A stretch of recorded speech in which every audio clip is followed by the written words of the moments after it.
Now the puppet that you're seeing here is the first Yoda rebuild that I did entirely from memory after 35 years. It was built using the same principles that we used in 1979 when I was privileged to be a key member of Stuart Freeborn's team, building 4 original Yodas needed to complete The Empire Strikes Back.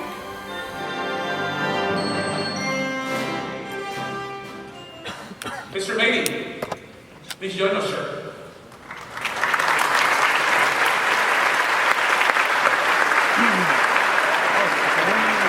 I built another one since, specifically from relics, and I have to admit it's significantly better.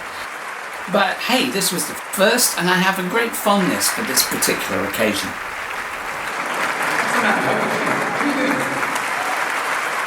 No, there are no seagulls here. The people of Puerto Rico would like to show their appreciation for the original people who made Star Wars.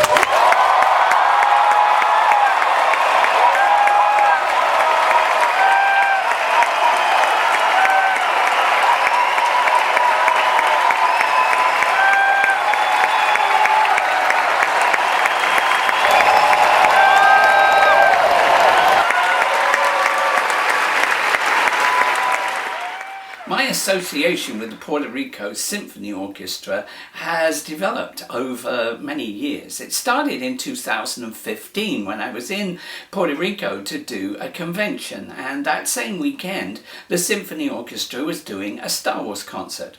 I don't think it was their first, it might have been their second, but anyway, they invited me to join them and share with the audience some insights about making Star Wars, and so I did.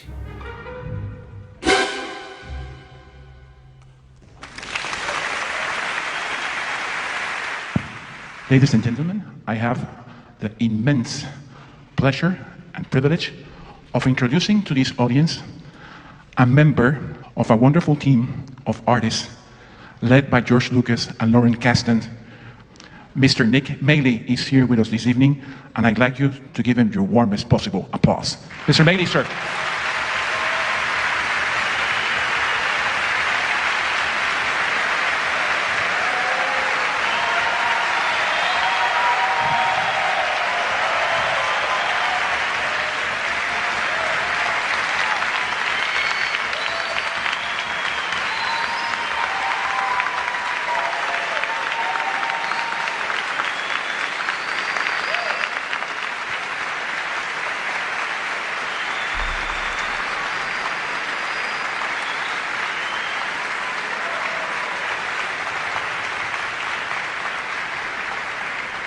Mr. Maley, this platform and this audience is yours, sir.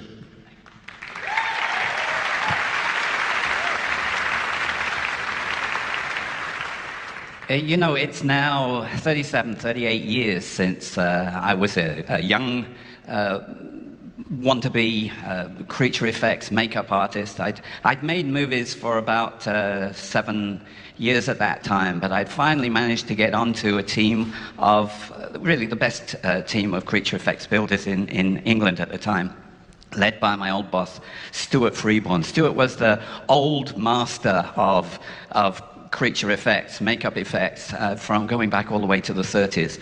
And so for me, I was really very nervous. Not that I was making this movie, this strange science fiction fantasy called The Star Wars. No one knew anything about A New Hope at the time, but the script was called The Star Wars, and my wife, to-be, said, "That's a strange name for a movie."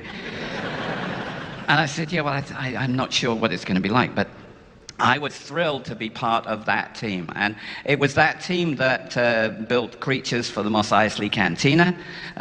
We built Greedo. Of course, we built Chewbacca as well. And in fact, I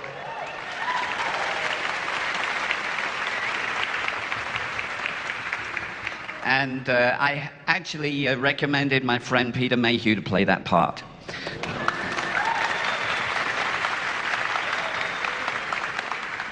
In the 2 years that followed, we went on and did a movie for Gene Roddenberry for the, from the other side, the Star Trek side. But we also we also made the first 1.5 Superman movies. And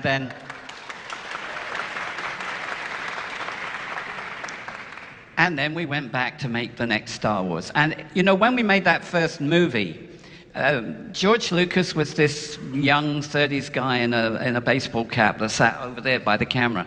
And I was impressed to be working with people like Alec Guinness. And, you know, people said he was going to be, you know, the next big thing, but he wasn't the great communicator that you might expect. He was quite a quiet chap.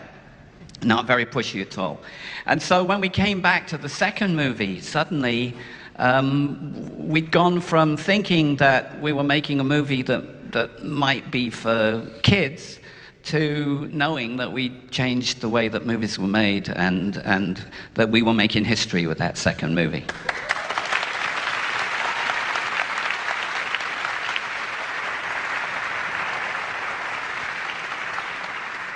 And that's how I got to know this guy here.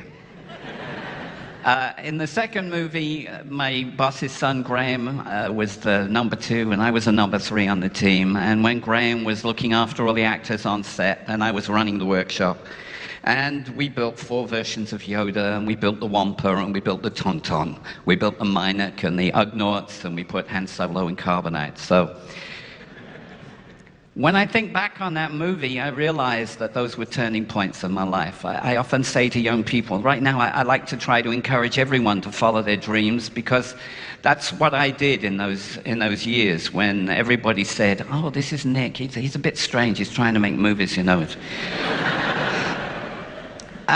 You know, it's always hard to try and do something exceptional. It's much easier to do what everybody else does. But if you don't invest in your impossible dreams, then you guarantee that they won't come true, and you guarantee that in 40 years' time you won't be standing on a stage like this surrounded by a wonderful audience like you guys.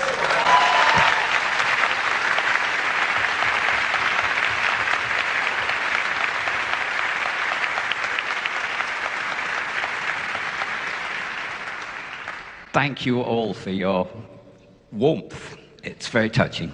Thank you.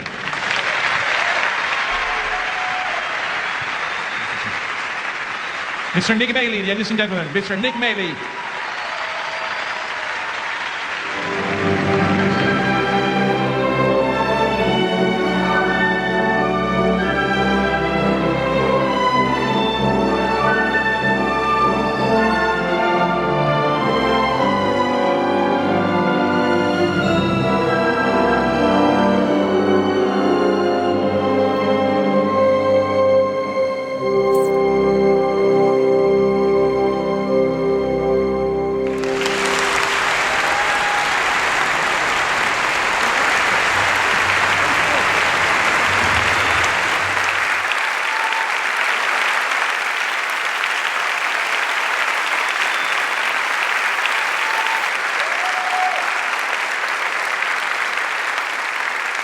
Thank you so much, Puerto Rico. May the force be with you.